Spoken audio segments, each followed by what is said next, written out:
le gouvernement souhaite mettre en place un système d'amende forfaitaire pour les consommateurs de cannabis. Mais est-il si facile de s'en procurer?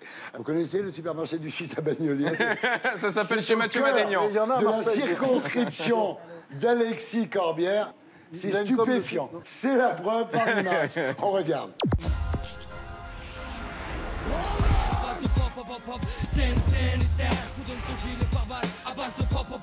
Mais pour le hip-hop, je développe la Seine-Saint-Denis.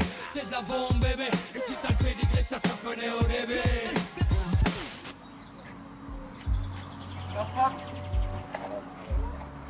La frappe, le produit préféré des clients.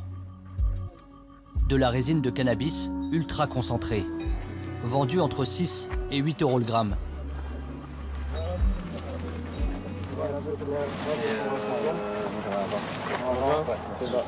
Merci beaucoup. On peut acheter quoi ici? Chez TB. D'accord. Les bons jours, ce lieu de deal enregistre un chiffre d'affaires de 70 000 € net d'impôts. Et ici, tous les clients sont les bienvenus, sans exception.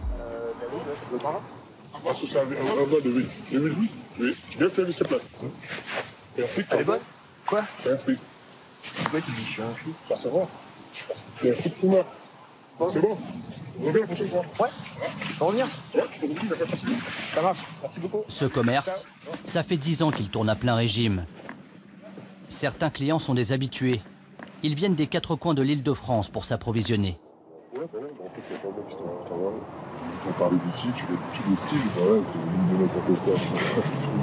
Des bébés. C'est un bis tel que si jamais on légalisé, en fait, ça fait écrouler une partie de l'économie. Voilà. Alors Alexis, est-ce que c'est dans votre circonscription? Est-ce qu'il vous arrive d'y aller juste pour voir ce qui se passe, quoi? La cité de la capsulerie, tout ça est une réalité. Mais moi, je crois qu'au point où on en est, c'est-à-dire qu'aujourd'hui, un jeune sur deux de 18 ans a fumé du shit. Je sais plus, il y a 7 millions, ou 5 ou 6, enfin, je veux dire, une grande majorité de gens a fumé du shit dans ce pays. Je pense qu'il est temps de légaliser et de dépénaliser. C'est-à-dire sortir tout ça de la clandestinité, avoir une vraie contrôle public de la qualité des produits, parce qu'il y a de la merde qui se vend et qui a des conséquences négatives. Aussi que l'État touche là-dessus une recette. Quand vous discutez avec la police, à Bagnolet, par exemple, voilà, vous voulez que je vous dise un truc, il n'y a même pas un commissariat de plein exercice. C'est la plaque tournante connue de tout ça, et il y a même des produits plus durs. Hein. Il n'y a même pas un commissariat de plein exercice. Vous avez un problème à Bagnolet la nuit, nous on a un problème, on doit appeler au Lila. D'accord? Donc il y a quand même une difficulté, on va dire, de l'aspect ridicule, mais passons. Donc on aurait tout à gagner, il y a plus de 2 milliards d'euros qui pourraient revenir dans les caisses de l'État si on légalisait, on dépénalisait. Ça veut dire, alors ça fait rigoler parfois, mais que, y compris toute une série de gars qui font du business, je ne parle pas des gros bonnets, eh bien pourquoi pas demain, ils aient des boutiques dans lesquelles ils vendent comme des meilleurs Californie, produits. Voilà, oui. et qu'on contrôle le produit. Si on ne fait pas ça, on va se raconter des histoires. On va se raconter Mais est-ce que la France n'est pas trop prude pour arriver à ce système? Non, je crois pas. Une fois que j'ai dit ça, là encore, c'est le père de famille qui parle. C'est pas un produit anodin. Hein. Moi, j'ai une gamine. On a une gamine de 15 ans.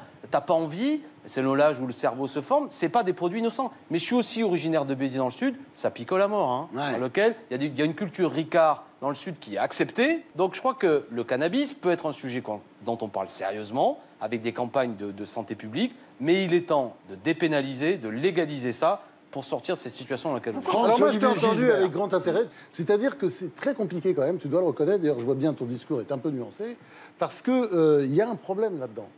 Moi, j'ai été confronté à ça familialement. C'est-à-dire que tu as des gosses qui deviennent perchés, psychotiques, etc. Oui. C'est très long à rattraper. Oui, mais c'est de pire en pire parce que les dosages de THC qu'il y a aujourd'hui dans la bœuf correspondent à ce qu'il y avait dans la coke quand nous, on avait 15 ans.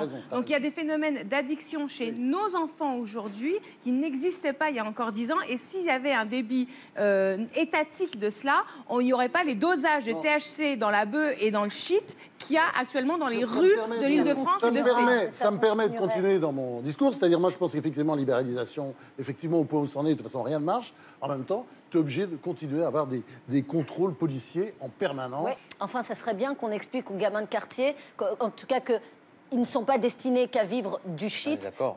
à leur dire simplement qu'ils sont en France, que le rêve leur est permis aussi, qu'ils peuvent avoir des super jobs demain, d'investir un petit peu dans cette jeunesse qui est complètement délaissée pour leur offrir une autre issue que juste de vivre, parce que c'est des familles, des immeubles entiers qui vivent du trafic de shit, de dire à nos jeunes qui arrivent, vous allez pouvoir vivre d'autres choses. Vous avez parfaitement raison. Moi, j'ai pas envie qu'on parle de Bagnolet pour parler du shit, ça m'emmerde en vérité, parce que cette ville, elle est belle. Enfin, les gens... Non, mais c'est une réalité, il n'y a pas de langue de bois, je suis d'accord. Impressionnant. On est d'accord.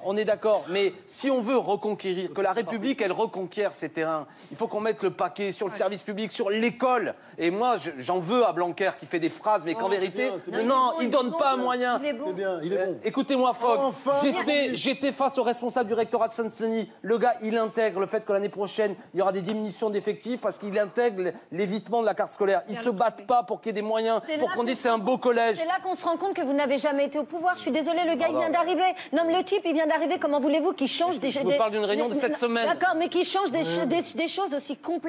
Ils ont 4 ans, 5 ans, 6 ans, le temps d'arriver, de s'installer, d'ouvrir les dossiers. Et c'est ça que les gens payent. On paye des impôts pour avoir des élus qui commencent des dossiers qui ne finissent jamais. Ils sont passés tout de suite derrière à d'autres qui recommencent, qui rechangent tout et qui bougent. Et nous, on paye. Et on paye. Est-ce qu'on est pour qu'à Bagnolet, il y ait un commissariat de plein exercice? Oui. Et c'est pas le cas. Moi, je me bats là-dessus. Est-ce qu'on est pour qu'à Bagnolet, le collège public, on mette des moyens supplémentaires pour pas que les gens se barrent dans le privé ou à Paris? Oui. Et c'est pas ce qui se passe. Bien, alors, d'accord. Bon, Monia, vous qui fumez des pétards toute la journée.